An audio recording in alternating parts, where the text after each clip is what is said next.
Hello and welcome to PINDROP World News, the show where each week we spin the globe, drop a pin on a different country, and take a look at the big issues facing it. I'm AJ Camacho, here to guide us through today's show as we explore the news surrounding Turkey.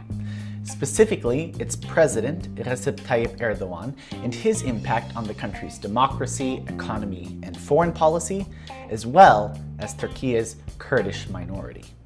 We'll be hearing from Mert and Berk Esen, two experts in Turkish politics and professors at Sabancı University in Istanbul. As always, we'll conclude with a panel of the PINDROP crew to discuss the news and what our guests had to say. But before we get into the news, it's country profile time. We don't expect you to know everything about Turkey. We certainly don't, even after this week of intense research. So, here are some fast facts. Its capital is Ankara. Its currency is the Turkish lira. It has a population of about 85 million people. Its official language is Turkish. Its dialing code is +90. Its government is a republic. And, fun fact, in 2022, Turkish officials formally requested that their country be referred to by its Turkish name, Türkiye, instead of Turkey on the world stage. The stated reason was to promote tourism to the country and to disassociate the country from the North American bird, especially since Turkey is often used as slang for something foolish. Although reporting suggested that most Turks were apathetic to the formal name change, we'll do our best to accommodate and we'll refer to the country as Türkiye for most of the show. Now, time for a rundown of the country's history and politics. Our tale begins in antiquity, with the lands that would become Türkiye witnessing the rise and fall of empires. From the mighty Byzantines to the powerful Ottomans, this region has been a crossroads of civilizations, a melting pot of cultures, and a stage for historical dramas. The pivotal moment arrived in 1923 when Mustafa Kemal Atatürk led the Turkish War of Independence and established the Republic of Türkiye. Ataturk, often referred to as the father of the nation, indeed his name meaning father of the Turks, embarked on an ambitious program of modernization. He introduced radical reforms from adopting a new legal code to promoting secularism and women's rights. Over the decades, Turkey has faced both internal and external challenges. The country has navigated its way through military coups, economic fluctuations, and complex regional dynamics. The strategic location of Turkey has made it a key player in geopolitics, especially during the Cold War as a NATO ally of the United States. The latter half of the 20th century saw Turkey transitioning towards a multi-party political system. While the political landscape has been marked by periods of stability, there have also been moments of turbulence with shifting alliances and evolving ideologies. Fast forward to the 21st century, where Turkey continues to grapple with a range of issues. The country has faced geopolitical tensions, notably in the Middle East, and has been a significant player in discussions about the future of the European continent. The political scene in Turkey is characterized by a diverse range of political parties, each with its own vision for the nation. The balance between secularism and Islamism has been a defining aspect of political discourse, with parties like the AKP shaping the country's direction in recent years. The occasional turmoil of the last century continues in Turkish politics today, as well.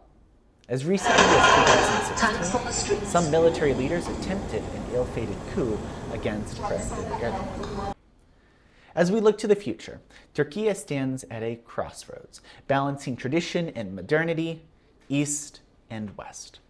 Its political landscape remains dynamic, reflecting the diverse perspectives of its people.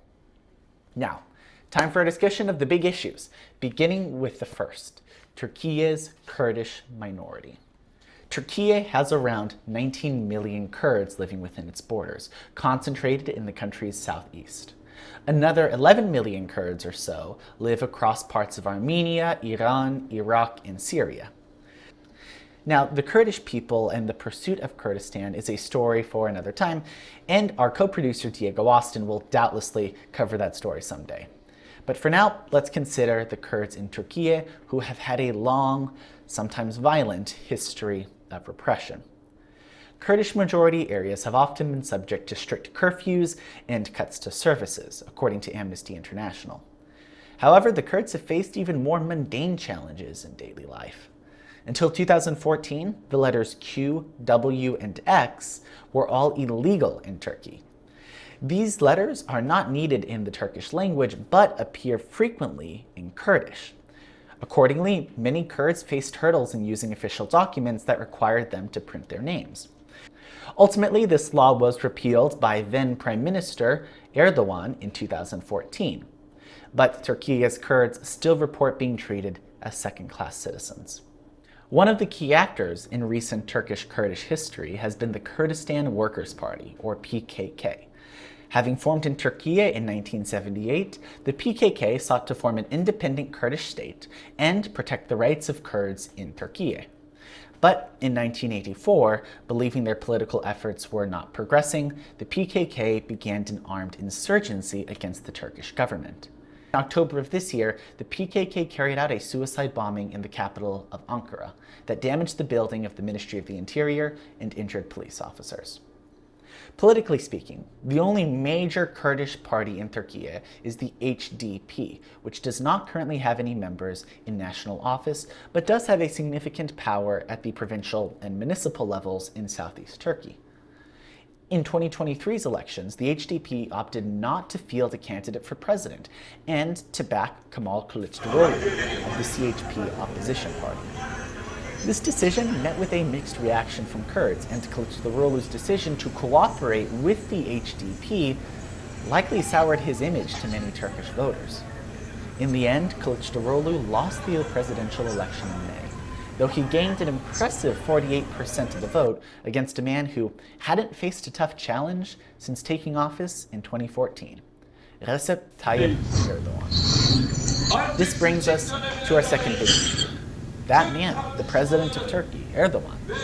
Indeed, the rest of our discussion of the big issues all revolves around Erdoğan, who has utterly dominated Turkish politics for the last 9 years, and who is set to remain president for another 5 years. Erdoğan started out as mayor of Istanbul in the 1990s, later founding the center-right AKP party and rising through the ranks to become prime minister and, eventually, president in 2014.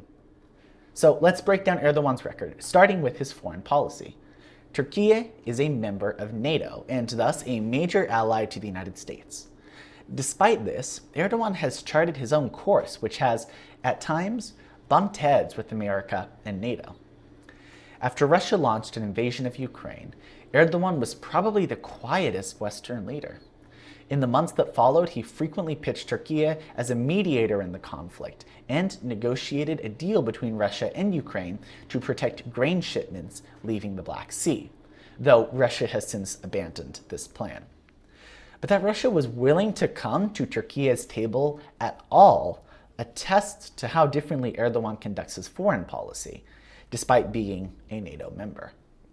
Indeed, he stalled the bids from Finland and Sweden to accede to NATO in the aftermath of Russia's invasion, claiming that Sweden was harboring members of the PKK, which Turkey, alongside the United States and the European Union, considers a terrorist organization. Well, Finland has since joined, and Erdoğan has said he will support Swedish membership. After Sweden offered promises to work towards countering terrorism in the Middle East, the Turkish president was single-handedly able to delay the expansion of NATO from what would have been a matter of a couple of months to more than a years-long process. Erdoğan's foreign policy made international headlines again in October of this year when he defended Hamas in the wake of the October 7th attack against Israel. His remarks are heard here through an interpreter. Hamas is not a terrorist organization, but a group of liberators and mujahideen fighting to protect their land and their citizens. Shortly after the outbreak of the ongoing Israel-Hamas war, Erdoğan said he was leading talks to try to secure the release of Israeli hostages. As of now, Erdogan's efforts have not yet yielded the release of any hostages, and also his tone as a peacemaker appears to be changing somewhat. Not only did he defend Hamas, not just Palestinian civilians, but he has also recently called Israel a terrorist state. Now, let's look at Erdogan's handling of the economy, which commentator Soner Çaptay called his Achilles heel heading into the 2023 elections. In the mid-2010s, Turkey appeared to be one of, if not the, rising economic power of the Middle East. It was, and still is, in a special customs union with the rest of Europe that has boosted its manufacturing and exports. But in 2018, the country entered a crisis as the value of the Turkish lira plummeted and, accordingly, hyperinflation set in. This meant smaller businesses could no longer afford foreign goods like fuel, food, and fertilizer that were needed for continued operations. To address this, the Turkish central bank raised interest rates to contract the monetary supply. This worked, but at the cost of many jobs in the near term, as the higher interest rates further stripped businesses. With unemployment reaching around 20%, Erdogan fired several central bank chairmen as he demanded interest rates be lowered. Erdogan thinks that keeping the lira's value low will actually help increase Turkish exports and thus domestic jobs. And economists say he's not wrong. China devalues its currency for the exact same reason and has seen notable effects. That being said, the question is whether the benefits from increased exports are worth the drawbacks of hyperinflation. And most economists would argue that's a bad trade-off.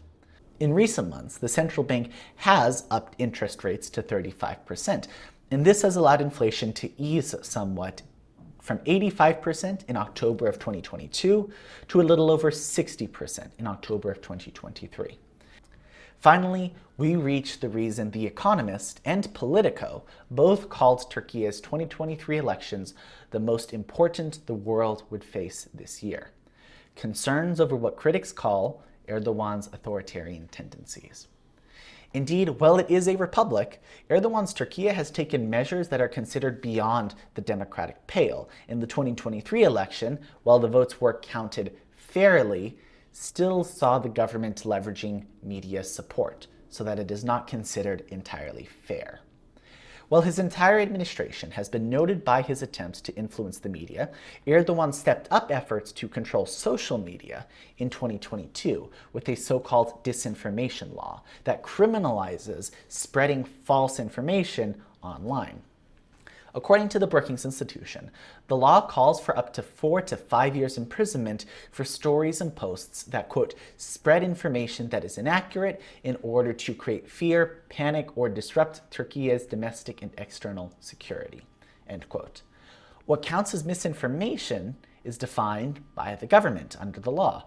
In addition, the AKP has used severe gerrymandering and, in extreme cases, directly restricted opposition campaigns. Concerns over the country's democracy were brought to international front-page news again this November when a constitutional crisis erupted. Can Atalay was elected to Turkey's Grand National Assembly this year for an opposition party, only he ran his campaign from prison. Atalay was imprisoned in 2022 for, quote, assisting the overthrow of the government, end quote. The charges were laid against Atalay for serving as a lawyer for a group that supported the Gezi Park protests of 2013, which stretched across the country in the largest demonstration against Erdogan's administration. The protests were sparked after an Istanbul Park sit-in against a proposed development was violently dispersed by police. Atalay argued in court that he should be freed from prison because he has parliamentary immunity after being elected to the legislature. Turkey's highest court, the Constitutional Court, agreed and ordered that Atalay be released. But in an unprecedented move, the lower Supreme Court of Appeals, also sometimes called the Court of Cassation, not only issued an opposing order that Atalay remain in custody, but filed a criminal complaint against justices on the Constitutional Court that had sided with Atalay. Erdogan weighed in on November 10th. Appearing to side with the lower court against Atalay, Erdogan said the Constitutional Court was wrong and that the country needed a new constitution to settle the dispute. Erdoğan has suggested Turkey should get a new constitution in the past, and it remains to be seen how seriously he will pursue his idea this time around. All right, now with that short summary of the many complex issues facing Turkey now out of the way, we turn to our guest interviews.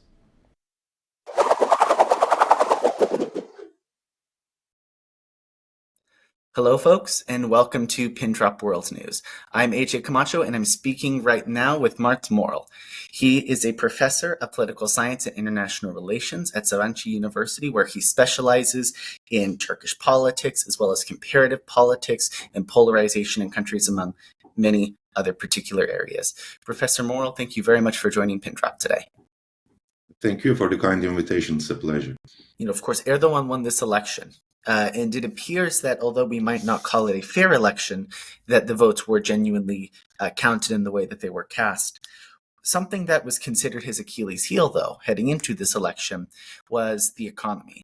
And a lot of international economists blame Erdogan for the economy being as it is, that he has historically been against interest rates, partially for reasons of faith, partially for reasons of trying to promote exports. My first question regarding the economy is more of a political one. In light of what most economists would consider a mild crisis happening in the Turkish economy, how does the incumbent president hold on to power?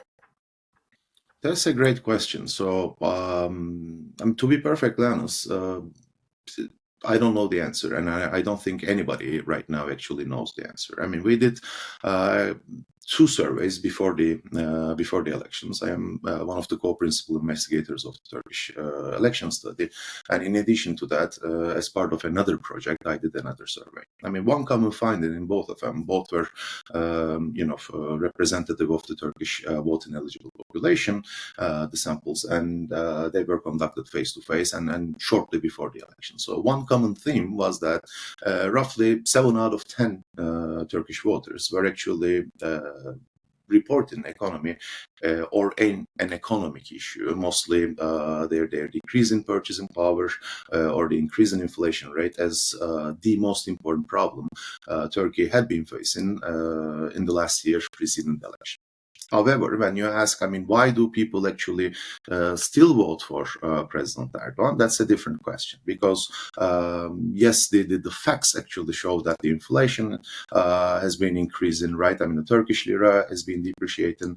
However, do all the voters actually see this from the same perspective based on the facts? I don't think so. I mean, so you are in the US, right? If I'm not mistaken, and That's correct. Which means you are used to reading about those so-called alternate facts.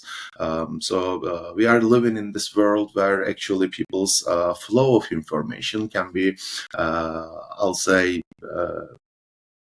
intervened by a lot of different factors, right, including the social media. And in Turkey, the media channels, the conventional media I'm talking about, is equally polarized, which means, I mean, half of the channels, even more, are basically reporting the news from the perspective of the incumbent government, and the other half, or maybe even much fewer, a couple of TV channels, are actually reporting that from the perspective of the opposition.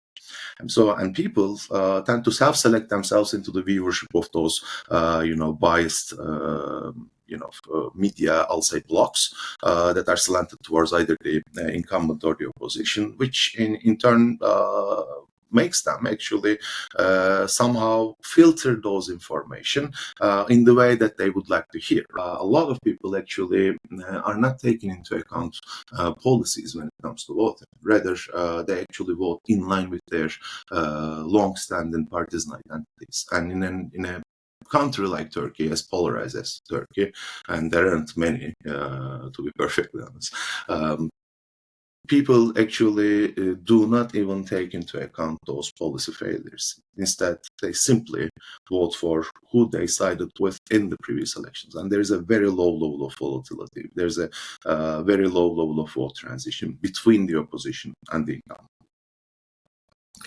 It's fascinating to talk to someone like you who's been able to see a lot of this this polling data in Turkey. Oftentimes you don't get that, and who has dedicated your academic career to studying this polarization issue, not just in Turkey, but across the world. And I do want to eventually ask you a question about polarization more broadly. But before we get to that, one more question on Turkey specifically.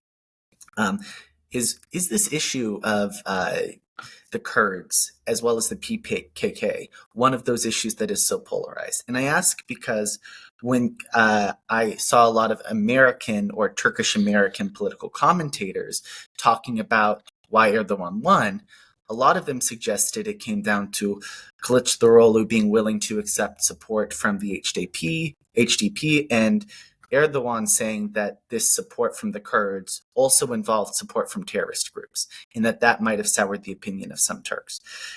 Does that opinion reflect what you have seen? Is the issue of the PKK and greater Kurdish cultural autonomy something that most Turks in cities like Istanbul care about, or is it really a more distant issue? To be perfectly honest, if you talk about the 2023 elections, I mean, this terrorism in Turkey, I mean, broadly speaking, or the what we call the Kurdish issue, was not among the most important problems. That was the most important problem, for instance, if you think of the 2015 November elections, because in between the June and November elections in 2015, I mean, there were a lot of terrorist attacks. I mean, there was basically an ongoing a series of incidences taking place in the southeastern and eastern parts of Turkey. But I mean, the PKK attacks is not as common. The people's sense of insecurity was not the driving force of the 2023. Of course, I mean, this rhetoric that you just mentioned, right? I mean, was commonly used by President Erdogan in his during his election campaign and in the meetings. But what's actually mattered to the voters was not if you ask my honest opinion, I mean, the salience of the issue, but HDP implicitly, siding with the opposition alliance. I mean, it's not officially a part of the table of six, so it wasn't. They actually formed another alliance with the Turkish Labour Party, but in the presidential election, unlike the 2018, and 14, they actually did not nominate a candidate. They followed the same strategy in the 2019 local elections in the largest cities of Turkey, in Istanbul, Ankara, and Izmir, which actually led the opposition candidates. Made them win these elections, these mayoral elections in 2019, both in the March and in the repeat elections in June 2019.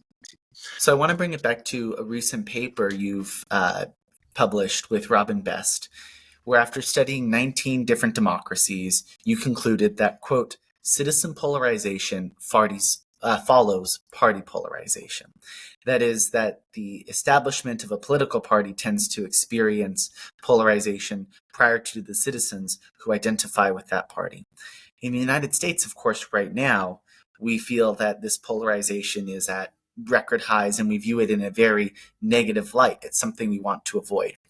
Based off of all of your research, what would you suggest as things that both can be done on the governmental level and maybe even as well on an individual level to counteract the prejudices that can accompany polarization? As you were talking about earlier, the nature to just vote for the person who you voted for in the last election based off of their party, rather than looking at the issues. To be perfectly honest, that's a question. Probably that's the question that I get the most. From the audience when I actually talk about polarization, right? I mean, what's the way to counteract that? There are studies in the US mostly that are actually working to find a way, right? I mean, people are made to play games. I mean, to actually split the pie, right? I mean, share the money.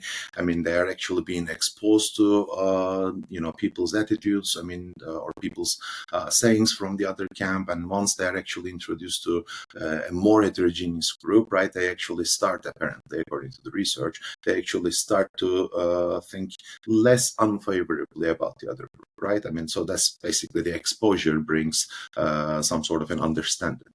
On the other hand, in Turkey, there are a couple of experts, from Istanbul University, who have been actually experimenting with these different methods to decrease polarization.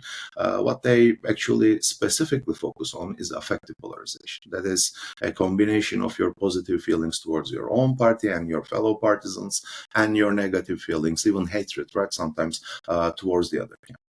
And when you compare Turkey to the US, we actually see that the ideological polarization in Turkey is way higher than that in the US.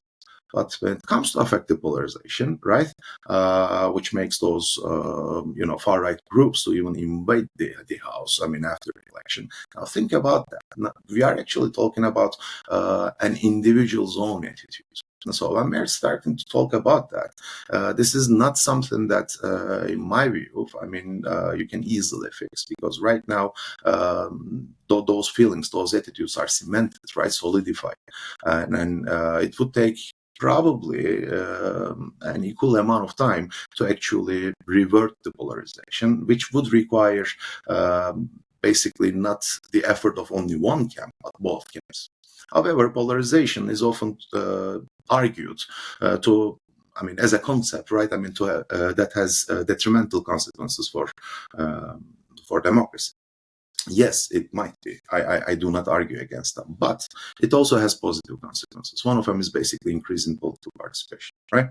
So, and the other one, as you just suggested, it basically decreases vote transitions, electoral volatility. So, if you are a party leader, if you are a party elite, right? Would you actually try to decrease that? If you know that it works in your favor, you can actually consolidate your constituents. You can actually make them, turn out, mobilize them, encourage them. So if you think of that from that perspective, in the US, right, a lot of experts have been suggesting that Democrats do not move that much from the center, right? They have been more or less staying in the same position for the last 10 to 20 years. But Republicans are moving steadily to the right, becoming more and more conservative. The same thing we observe in Turkey. AKP has been actually moving towards the right, becoming more and more conservative every day. But CHP doesn't move that much. On the other hand, during the election campaign, we actually saw the presidential candidate of the opposition bloc, the leader of CHP at the time, Camacho, doing a hard sign that was basically targeting the polarization in the country. On the other hand, if the other camp has been actually pumping polarization, and as we suggested in that article, actually their voters at least would follow suit. Which means, basically both camps should come together.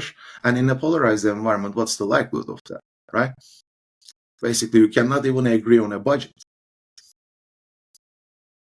In Turkey, every time the opposition actually brings a policy proposal to the to the Grand Assembly, the opposition together, all of them, actually vote against that. The same applies to the policy proposals coming from the opposition. The same thing can be observed in the US, right? So the members of the Congress from two different parties are becoming more and more homogeneous and equally distant from the other.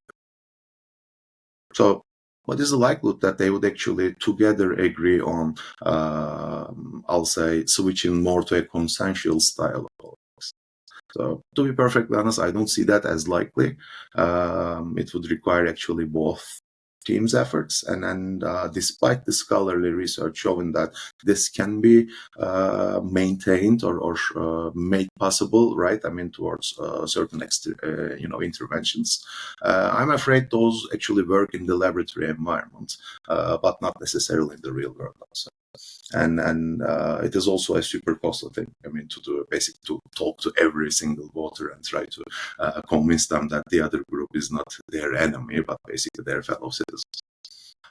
So in that article that I quoted with Robin Bess from SUNY Binghamton University, what we were studying was actually a very important problem, because according to the very idea of representative democracy, right? I mean, the ideal democracy.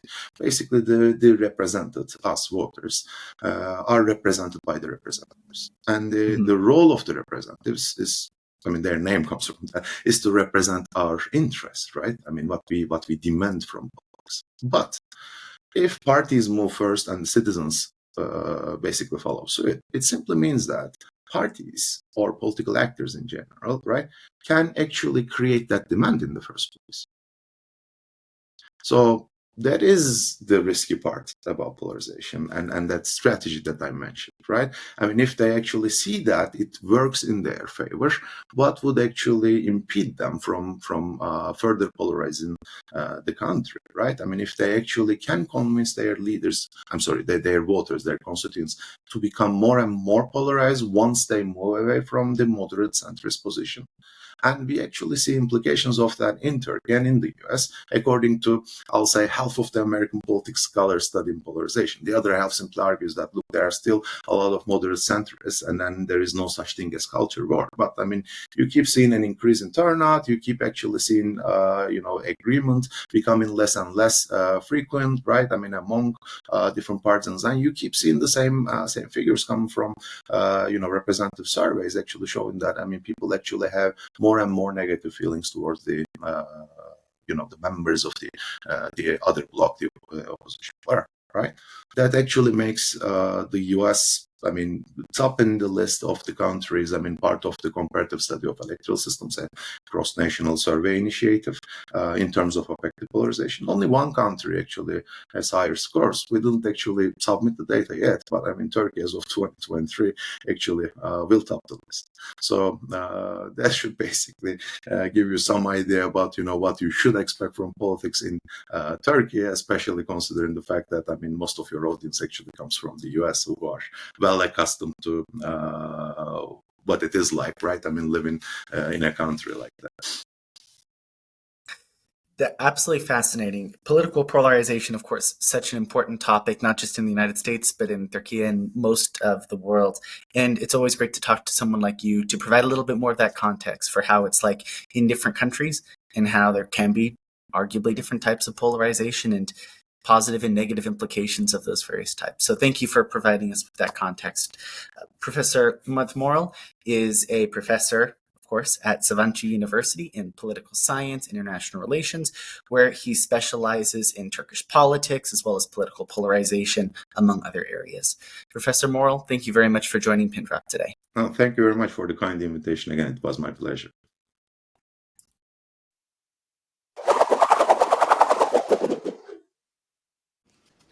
Hello, folks, and welcome to PINDROP World News. I'm speaking right now with Professor Berk Esen. He is a professor of international relations and political science at Sabancı University, and he has written for publications like Democracy Paradox and Just Security. Professor Esen, thank you very much for joining us today. Well, thank you so much for having me. I want to start with something that's not getting a lot of coverage in the Western media, but seems potentially very important. This is what some are calling a constitutional crisis. Last week, the Constitutional Court and the Supreme Court of Appeals, aka the Court of Cassation, butted heads over the release of an elected member of parliament who is currently in prison. President Erdoğan, of course, weighed in, suggesting that there should be a new constitution, not something that is new among his policy proposals. What is the latest in the developments here? Well, the latest is that, as you already mentioned in your question, the Constitutional Court has decided to release Can Atalay, who's a human rights lawyer arrested on the charge of inciting revolt in Turkey during the Gezi Park protests. Of course, that was a fictitious charge to begin with, but his legal process has not yet been completed. But Can Atalay got elected as an MP from Hatay, a province in the southern part part of Turkey. And according to the Turkish law, he needs to be released because he's now a legislator representing a province in the parliament. And that's why Turkish Constitutional Court has has made this judgment. And as the Constitutional Court is the highest judicial organ in the country, its decisions need to be respected by the lower courts. But Court of Cassation has refused to endorse that decision and actually gave a completely different verdict on this particular case and refused to release Can Atalay, but more importantly, basically challenged the Constitutional Court. And it seems that members of the ruling coalition, particularly coming from members of the Turkish Ultranationalist Party, has really very vocally criticized the Turkish Constitutional Court, challenged even the right of this judicial body to take such a decision. And because President Erdoğan seems to have sided with this radical approach, we now have a constitutional crisis, and that the decisions of the Turkish Constitutional Court are not being implemented, which of course violates the constitution itself. It's not really clear how the dispute will be resolved. There are some politicians from the ranks of the ruling coalition asking for either limiting the jurisdiction of the Turkish Constitutional Court or completely dismantling that body, which is of course very concerning. And at the end of the day, this is really related to the desire of ruling elites to govern the country without any kind of checks and balances. And in Turkey, unfortunately, these institutional checks and balances have already been eroded quite significantly. And one of the last vestiges of that kind of accountability seems to be under attack by members of the government. Erdogan seemed for a while to be easing up a lot of what the Kurds were feeling in terms of cultural repression and such.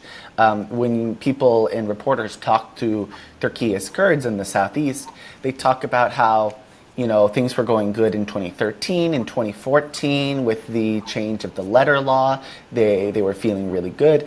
And then in 2015, when the ceasefire broke, they started to feel that Erdogan had changed his policies. But why that change going towards everyday Kurdish people in Turkey as well?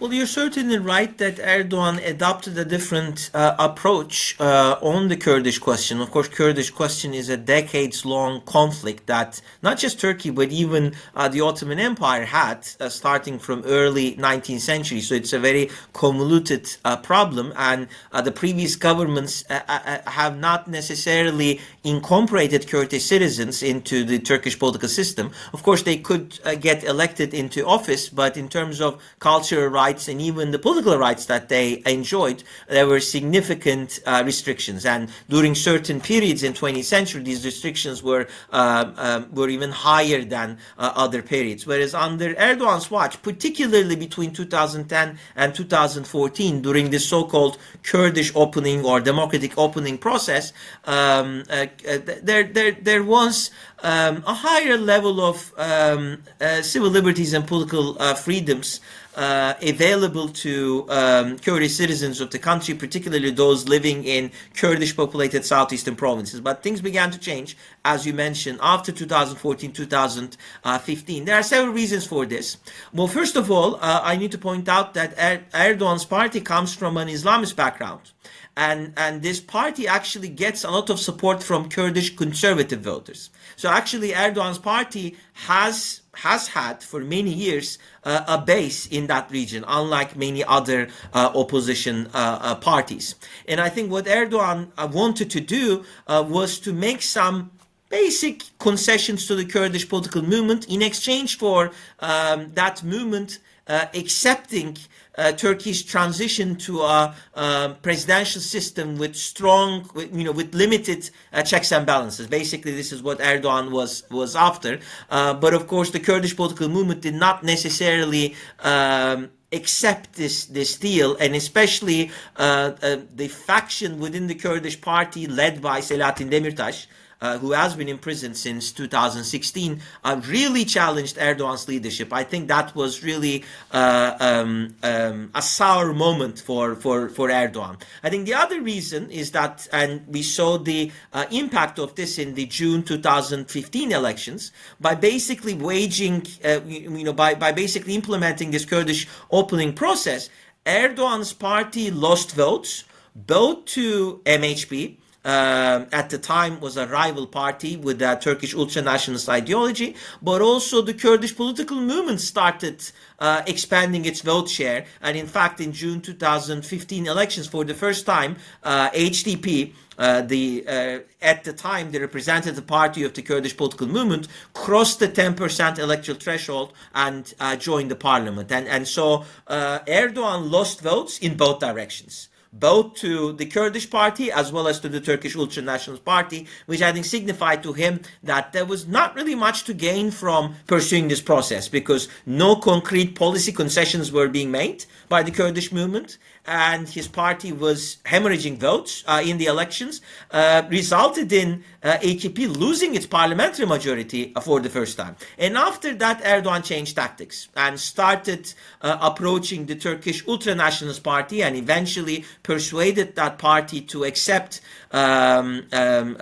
constitutional amendments that would transition Turkey to a hyper-presidential system with no checks and balances. And once he got that support, there was really no need to negotiate with the Kurds. But at the same time, I think one needs to mention that also PKK, this separatist organization using terror tactics, not just against the Turkish state, but also carrying out attacks against civilians. This organization also intervened in the process and was, I think, not necessarily happy with the electoral rise of the Kurdish political movement, which indicated that this issue would get more moderate over time. So I think also maybe one could mention the Syrian civil war, how it resulted in mobilization of Syrian Kurds across the border from Turkey, which worried many nationalist groups in Turkey that an autonomous Kurdish region will be established in Syria.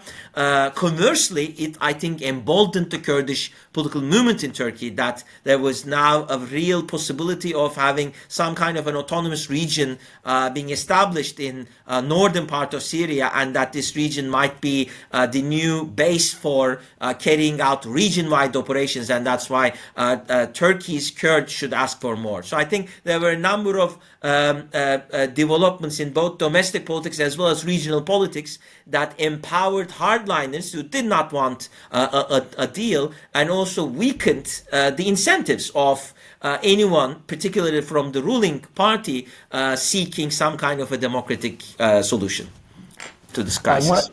I want to turn to foreign policy briefly, because one of the big reasons Turkey has been in the headlines so much in the United States is Erdogan's approach as a member of NATO, Erdogan's approach towards the Israel-Hamas war as we're seeing it. In short, Mustafa Kemal Ataturk, from the nation's founding, started this move that was very much going towards the West.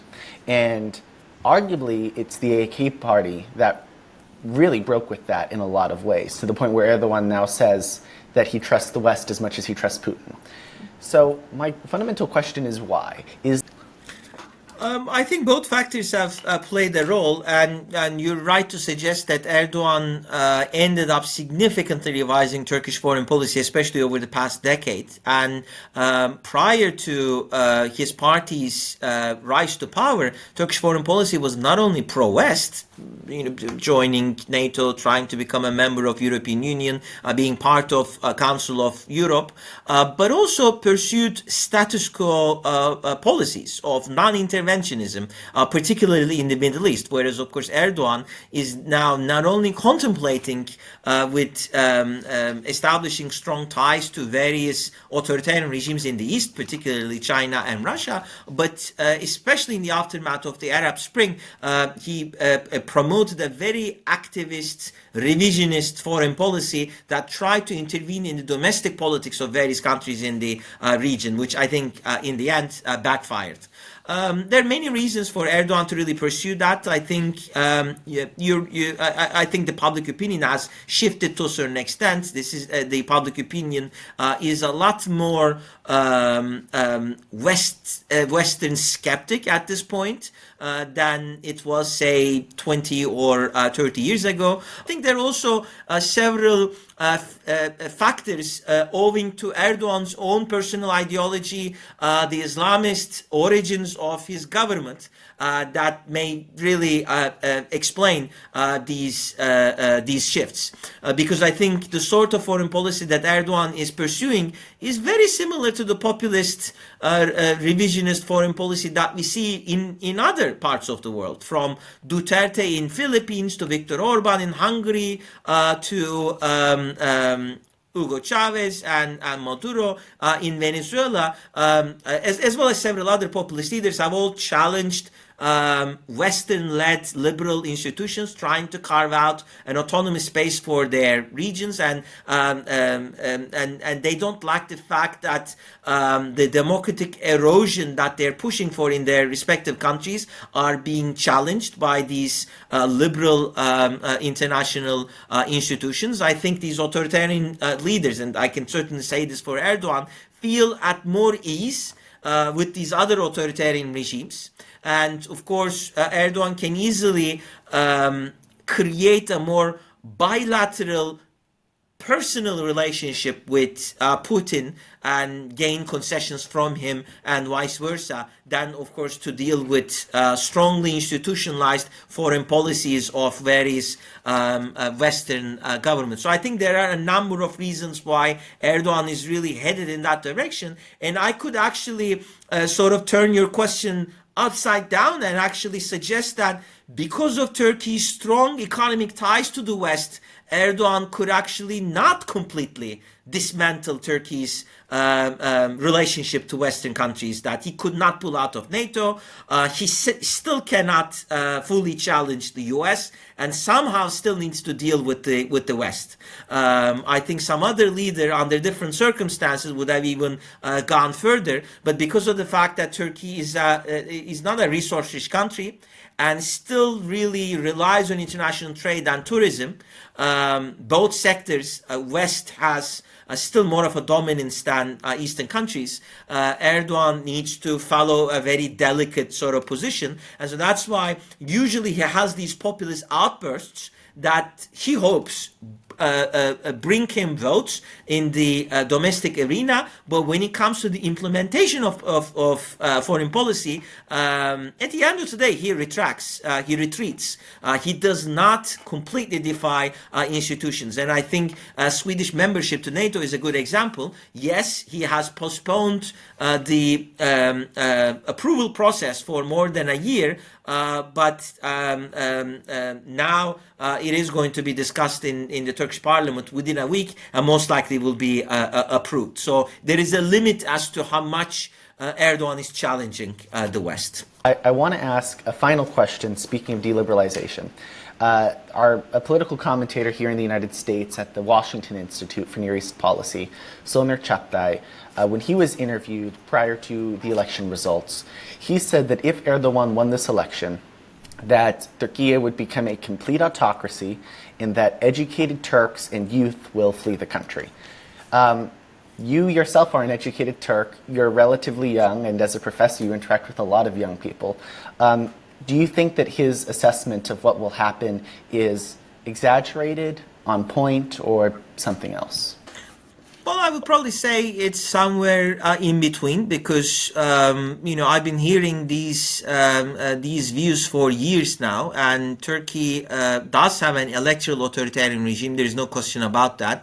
Our elections are neither free nor fair, and so that's why election results should not render any kind of democratic legitimacy to Erdogan. But the electoral authoritarian system has retained its competitiveness. Opposition parties were quite quite vibrant when you look at their performance over the last decade.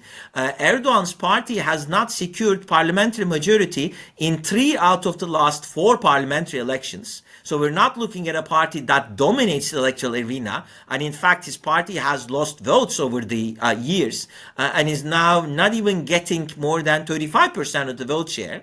And it's only thanks to the transition to a presidential system, which basically got rid of the vote of no confidence, and the support that he has from other right-wing parties that his party can retain parliamentary majority. So I'm not really sure if Turkey is going to slide back to a complete autocracy.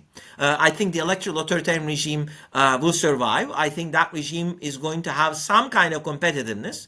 But of course, the longer that Erdogan stays and the more elections that he wins, even by a very close margin, that is going to empower him, and that is going to make it more difficult to come out of this system. So I'm under no illusion that Turkey is going to democratize anytime soon, but I don't think that Turkey is going to turn into a fully fledged autocratic system. So I fall somewhere in between. I still classify the Turkish political system as competitive authoritarian. If the ruling party wins the upcoming local elections in March 2024, we're not going to have any other election for the next 4 years, and we may probably see a continuation of the autocratization process, but I don't think that it's going to turn into a fully fledged autocracy. As for young people leaving, yes, that is certainly a major problem that we have. We have systematic brain drain, whereas especially with regards to young generations, even people who are younger than me, if they are educated, if they do have access to some educational opportunities or job offers, they try to leave the country. And unfortunately, this has really speeded up, that this process has really accelerated over the last 5 years, and I think it's going to continue. So there, I do have a rather more pessimistic take.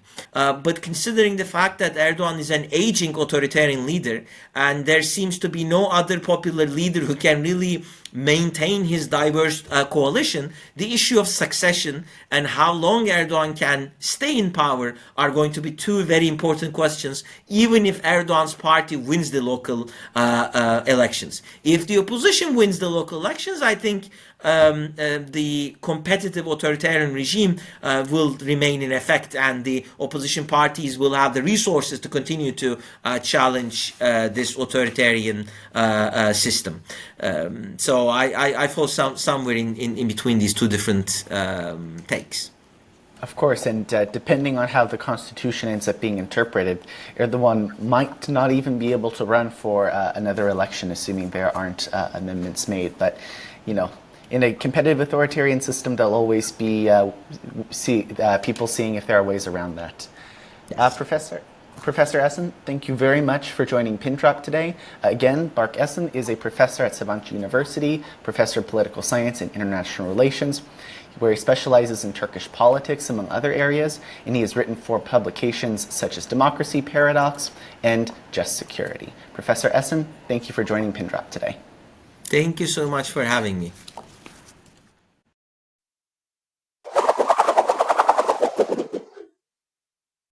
Howdy folks, it is now time for the PINDROP panel. I'm joined as always by my great co-producers, Diego Austin. Great to be here again. And Nicholas Castillo. Also happy to be here. I figure we should start with the Kurdish question, as Martha Morrell put it. Diego, you had the privilege of being in Turkey, and not just Istanbul like most of us would, but southeast Turkey, where the Kurdish population is concentrated. Mm-hmm. Tell us, what were your big takeaways from that experience? Yeah, so the main Kurdish area I went to in southeast Turkey was Diyarbakir, which already at the name of the city, you kind of get into this division, because in Kurdish nationalist thinking, it's, and I guess reality, it's called Ahmed. That is the Kurdish name of the city, which is one of the most important cities in Kurdish history. And Diyarbakir, or Ahmed, it was one of the hot spots in the Turkey PKK conflict in 2015 and 2016, when it really picked up. Essentially, the peace process collapsed. There were like big protests by pro-PKK youth throughout Diyarbakir. A lot of Kurdish mayors declared autonomy, and the Turkish military came in and pretty brutally crushed it with heavy weaponry. There was a case in Cisre, a city in southeast Turkey, where 100 Kurds were burned to death or 130 Kurds were killed in basements, and several of them were found to have been burned to death. It seems like the Turkish army went into the basements and conducted several massacres. So I was there in 2022, early 2022. And I've never seen a more militarized city in my life. Really? Yeah, and I And mean, you've seen as someone who's been You've been to the West Bank, which although in the West Bank cities the IDF isn't necessarily like roaming around, but the Turkish army was in Diyarbakir. Everywhere there's armored cars with mounted guns and soldiers carrying around heavy weaponry on the bus there. So on the bus from Istanbul to like the city in the middle, Akshari, you're not going through any contested areas. You don't get stopped. From Akshari to Gaziantep along the Syrian border, you get stopped by the police. From Gaziantep to Diyarbakir, you get stopped by like 3 buff Turkish guys wearing balaclavas and carrying like assault rifles, and your bus is sitting there for a while, and then they let you through. And I talked to a lot of people there, being myself. I walked around through shops, and people were like, "Oh my God, there's like a tourist. Who is this guy?" And this guy goes, "Hey man, you have to talk to Mehmet." I'm like, "What?" And then some guy just grabbed me, and he's like, "We see Mehmet." And I'm like, "What's happening?" And Mehmet's like, "Who's this guy?" And then I'm like, "I'm Diego." And we talked for a while, and it shed a lot of light. He used to be a tour guide in Diyarbakir, and he said because of the fighting with the PKK, they lost all their tourism from outside Turkey, and he hadn't really gotten to be a tour guide in a while. And he talked about how Kurdish cultural identity was pretty suppressed. They couldn't like really fly the Kurdish flag, for example, which you didn't see there at all, even though there was pretty strong nationalist sentiments. He said there haven't been that many tourists since the demonstrations, and I said, by demonstrations, do you mean like protests? He said, no, I mean resistance.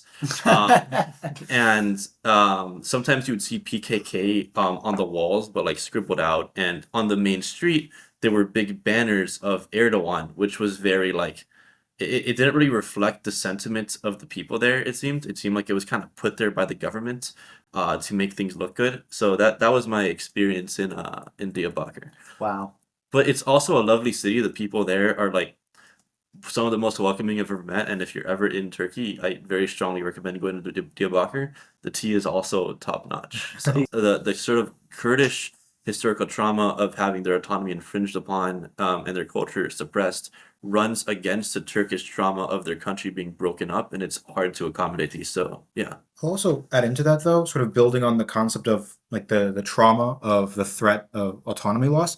I think to be a little tougher on the Turkish state, there's also a long running tradition of the Turks and the Turkish state, the modern Turkish state, not wanting to admit that Anatolia is a historically ethnically mixed region, Yeah. right? So prior to the Armenian genocide, you have a very large Armenian community. Prior to Ataturk really expelling them in sort of a brutal fashion, you have quite a large Greek community. Right. Now, the threat that the Turks would see in these communities is this was the basis under which the Western powers were going to try to divide the country up. In the case of Kurds, though, and I'm sure Diego knows a lot more about this than me, the repercussions of this were not necessarily expulsion or genocide, but this emerging idea within Turkish nationalist space that continues to this day that Kurds are in fact sort of the term is mountain Turks. Yeah. That they're sort of a confused Yeah. subgroup of Turks who have adopted a strange other language, but they're actually Turks. And They need to be brought and I will say and there though, could be a cultural assimilation. and brought back into the fold and modernized, because this also gets mixed in with Attitudes rhetoric about modernization. modernization. That to be Yeah. modern is to be homogenous. I would do- highly recommend as well. I want to say his name was Gökalp, who is was a Turkish sociologist at the time. And he kind of started a lot of this notion around this Yeah. Turkish idea of what creates a nation. I will say that genocide is also an element in this, because that is essentially what happened in the 20s and 30s. Basically, the after the Treaty of Lausanne, and after it seemed like Kurds did participate in the Turkish War of Independence, and it seemed like they were supposed to get more autonomy. And when it became clear this wasn't going to happen, there were a bunch of Kurdish rebellions. The most famous ones being in Dersim and Ararat, and these were followed by horrific massacres, which are, I think, they were genocidal. So they also had like death squads that were pretty brutal, called JITEM, JITEM, like that even parts of like the army didn't know about. So it's like very heavy stuff. I'm sure we'll get in the opportunity to elaborate a lot more on the Kurdish situation beyond even the borders within Turkey in the future. But I mean, Diego, you'll doubtlessly make an episode about Yeah. the group as a whole. But I want to turn to Erdogan. Let's talk about foreign policy first. Nick, I know you probably have a bit more than 2 cents about this. We've just recently seen the elimination of what was de facto an independent state in Nagorno-Karabakh. And Azerbaijan has taken control. They're obviously a Turkish ally.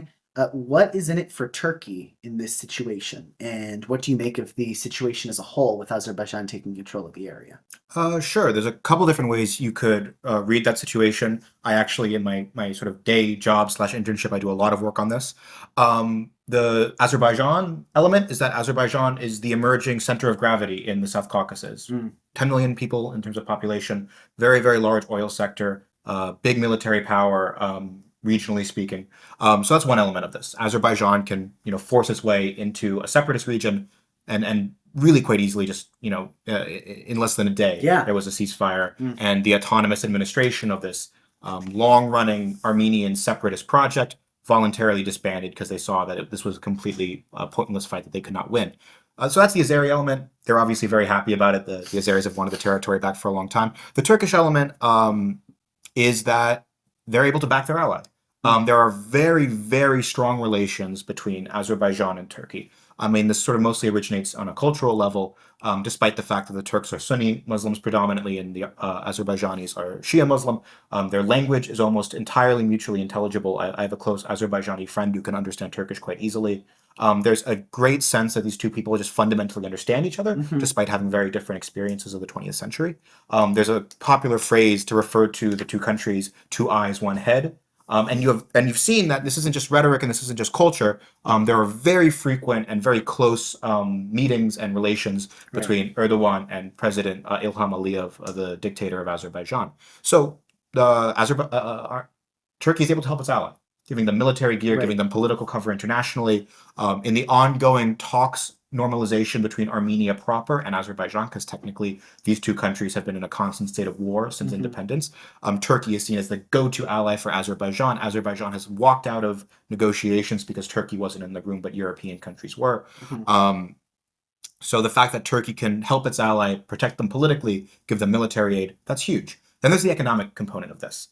The economic component is that Azerbaijan is currently building a transit corridor that would connect mainland Azerbaijan by way of Iran to exclave of the country called Nakhchivan, which actually borders Turkey. That's all a lot of very inside baseball terminology, very in the weeds. The takeaway, though, is that connects physically mainland Azerbaijan to Turkey. Meaning that goods, and more important than goods, oil, can go from Baku, from Azerbaijan, through Turkey and onward to Europe, which is kind of a huge deal economically, especially for Azerbaijan, who wants to sell its oil in the West, and especially for the Europeans, who want to buy oil without Russian stickers on the barrels. Oil is the goodest of the good. It's often the case. A big foreign policy win for the Turks, I'd say.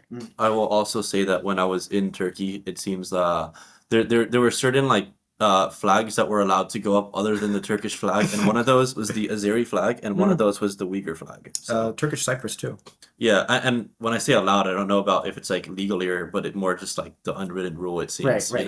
On foreign policy, I'll sort of add that Erdogan is interesting because he strikes me as someone who's running for the Nobel Peace Prize oftentimes. I don't know that that is as much the case with his efforts in the Azeri area. I think especially with Putin's invasion of Ukraine, saying that even though he is a NATO member, he trusts Putin as much as he trusts the West.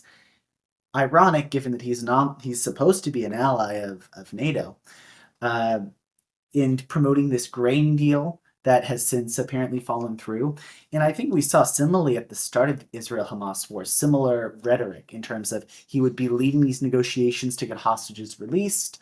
We've yet to see any results from that. Although it is curious that he's really shifted his tone on that in the past few weeks, seeming to take a much, much harder stance against Israel, calling it a terror state, and defending Hamas as not terrorists, but mujahideen fighting for their country.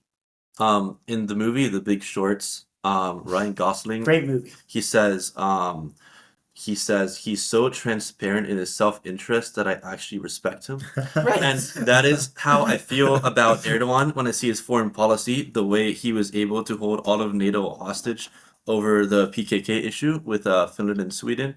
And he even held Finland hostage, even though they weren't really doing anything. Yeah. It was mostly just Sweden. He had the way he's and keep in mind this was like as the election was approaching, the way he is able to play both sides in the Russia-Ukraine war, this sort of thing, now is sort of rhetoric on Israel Hamas. It's like from a moral standpoint, sure, I don't agree with it, but from like it's like a kind of a strategic standpoint, I'm like respect, Well, you know. I think Erdogan wants Turkey to be sort of an independent actor on the world stage. He doesn't want Turkey to be another NATO country. The accusations, or maybe not accusations because that's a normative, framing. People often talk about neo-Ottomanism, that, the idea being that Turkey was once a great state, a great world power, and that Erdogan at the very least wants it to be a great regional power once again, right? Right. And he doesn't want that to be subsumed by a broader Western policy. He wants to have a very independent foreign policy. You get this kind of unique aspect of Erdogan where he's someone who acts a lot like a dictator in the way that you get this, kind of like you just said, it really feels like a lot of the decisions he makes are not being malicious. They're genuinely his belief on how to best serve himself and how to best serve the country. Equally, he does have this aspect of he is still subject to what are apparently elections that he could theoretically lose. The recent election results were so close, it doesn't seem like they're fabricating votes, really. So he has this interesting tightrope where you see these moments where you feel like he's being driven by a genuine religious belief or genuine selfishness, and also moments where he really does pander to the Turkish population. Well, there's a growing conservative movement within Turkey. Mm-hmm. We think of Turkey in the 20th century as very, very secular, part of this modernizing, westernizing drive by Ataturk. Erdogan is taking it in a different direction, and it's a reflective of something real in Turkey.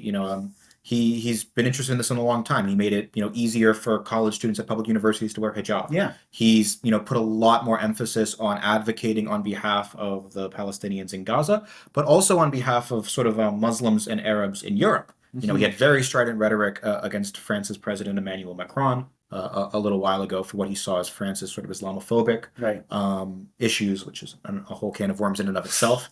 But I think that Erdogan, has a genuine belief about what it is to be a Turk. He has a genuine vision of Turkish identity, and it's not the traditional one. It's conservative, it's Muslim. Very different and it's from Ataturk. And it's interested also the direction it leads isn't always westward, which was Ataturk's position. Right. If you think about the Ottoman Empire, it had territory in Europe. It also comprised what is today's Israel, Palestine, and the rest of the Arab world. Yeah. In a real sense, it is no longer Ataturk's Turkey. It's Erdogan's Turkey. I think bits of Ataturk's Increasingly Turkey remain. No, it does. But I think in a real sense, when you look at it today, Erdogan's affected it just about as much, perhaps even more. Easy to say because he's the current president, but he really has made a massive shift. Also in just the notion in the Turkish nationalism and what that means. Alrighty, folks. That does it. We don't have any more time to continue this panel, unfortunately, for this episode. Thank you so much for joining us, and it's going to be time to spin the globe.